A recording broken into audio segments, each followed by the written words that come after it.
Hello and welcome to www.luxurytolast.com, and today we're talking luxury watches, and I want to talk about a topic that's come up, and that is, I believe by the age of 25 every man should have a luxury watch. Now the watch snob says every man by the age of 25 should have a luxury watch worth over $4,000 and it needs to have an in-house movement.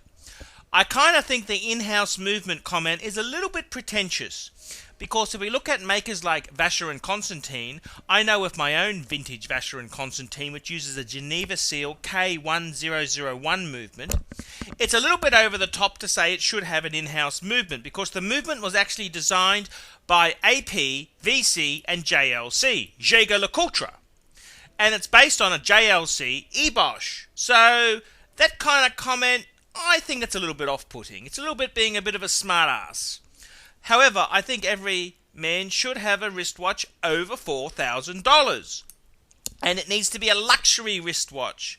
Now let's have a look at this question here. So, because people are always going to push the boundaries and say, is this acceptable or that's not acceptable? So please, you can always ask me and I'll give you a very straight opinion.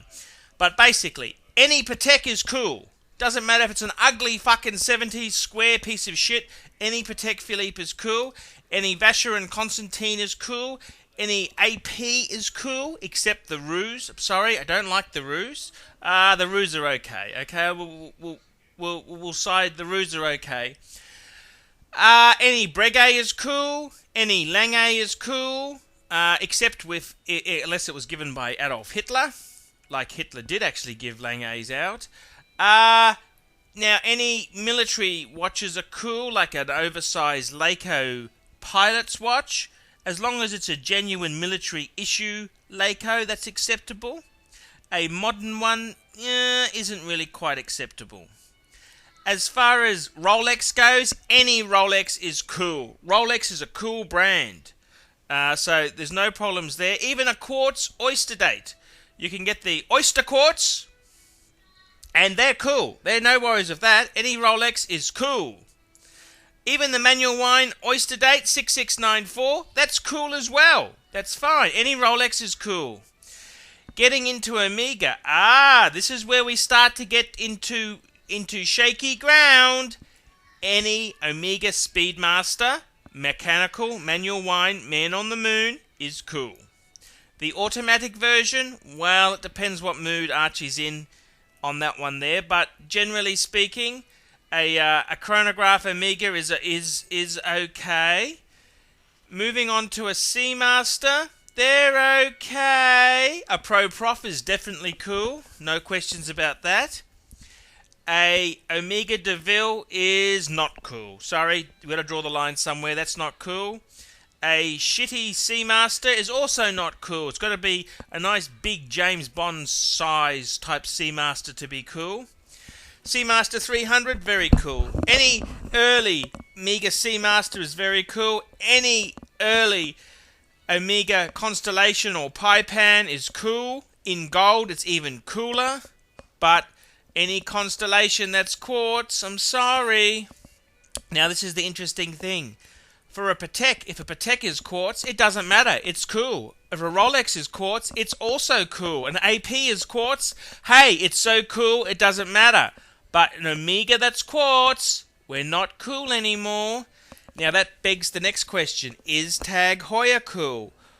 Well, the honest truth is, I don't think it is cool. It's a copy. It's sort of a, it's a brand that's invented. Any reissue Tag Heuer is cool, like a Monaco, Carrera. They're all cool. Modern tags. Oh, geez, we're scratching the bottom of the barrel here. A Formula One is definitely not cool.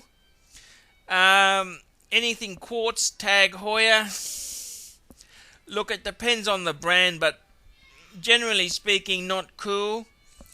Baume & Mercier, well, okay, that's a very good question. Is Baume & Mercier cool? It needs to be oversized, automatic, otherwise it's not cool. Let's have a look at Ebel. Is Ebel cool? No, Ebel's not cool. Ebel is just not cool. Too many Germans like Ebel. IWC, as long as it's hasn't got an ETA movement in, it's cool. The Portuguese is cool. A Breitling. Look, I love Breitlings. They're a great brand. Breitlings are cool. It doesn't matter they don't have an in-house movement. They're cool. Next, moving right along there, Rado. Rado's not cool. Any Japanese watch? Sorry, they're just not cool. It's just not in. Lange's always cool. That's a great brand, Lange. And brands like Graham, well, Graham's cool. Huge depreciation, but cool. Bell & Ross Pilot's watch, cool. But there you have it. That's the idea. And Cartier, cool. Always, any Cartier is cool. If you've got any questions on what's cool and not cool, flick us a quick email, and I'm glad to tell you my opinion. But I must warn you, the truth may be brutal and to the point. Thanks very much, and don't forget to come to www.luxurytolast.com.